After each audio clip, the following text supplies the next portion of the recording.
சீர்காழி பிரம்மபுரீஸ்வரர் கோவில் உருவான வரலாறு உங்களுக்கு தெரியுமா? பழங்காலத்தில் இவ்வூருக்கு 12 பெயர்கள் இருந்தன. காலப்போக்கில் இன்றைய சீர்காழியாக மாறியது.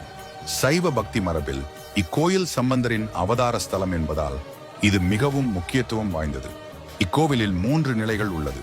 முதல் அடுக்கில் பிரம்மபுரீஸ்வரர், 2ஆம் அடுக்கில் சட்டைநாதர், 3வது அடுக்கில் தோணியப்பர். பிரம்மா இங்கு சிவபெருமானை வழிபட்டு தனது படைப்பு தொழிலை தொடங்கியதால் பிரம்மபுரீஸ்வரர் என்று அழைக்கப்படுகிறார். 2வது சட்டைநாதன். மகாபலி சக்கரவர்த்தியை அழித்த தோஷம் விஷ்ணுவிற்கு பிடித்து கொண்டது.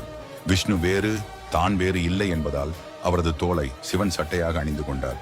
ஆனால் விஷ்ணுவை சிவன் அழித்து விட்டதாக நினைத்து மகாலட்சுமி தலையில் பூ வைத்துக் கொள்ளாமல் ஆழ்ந்த கவலையில் இருந்தாள்.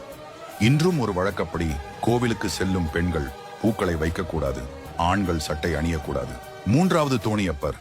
புராணத்தின்படி பிரளயத்தின் போது சிவன் பார்வதியுடன் சேர்ந்து 64 கலைகளை ஒரு தெப்பத்தில், அதாவது தோணியில் எடுத்து சென்றார். பிரம்மபுரீஸ்வரர் சன்னதி தரைமட்டத்தில் இருக்கும்போது சட்டநாதர் மற்றும் தோணியப்பர் சன்னதிகளை கோயிலில் உள்ள பல்வேறு படிக்கட்டுகளில் ஏறி செல்லலாம். பார்வதி தேவி சம்பந்தருக்கு ஞானப்பால் ஊட்டிய இடம் இத்தலமாகும். சம்பந்தரின் முதல் பதிகம், அதாவது தேவாரத்தின் முதல் பதிகம் உருவான ஸ்தலம் இதுவாகும். சம்பந்தருடனான நகரத்தின் தொடர்பை கருத்தில் கொண்டு சீர்காழி மிகவும் தேவார பாடல்களை கொண்ட பாடல் பெற்ற தலம் என்ற பெருமையை கொண்டது. காசியில்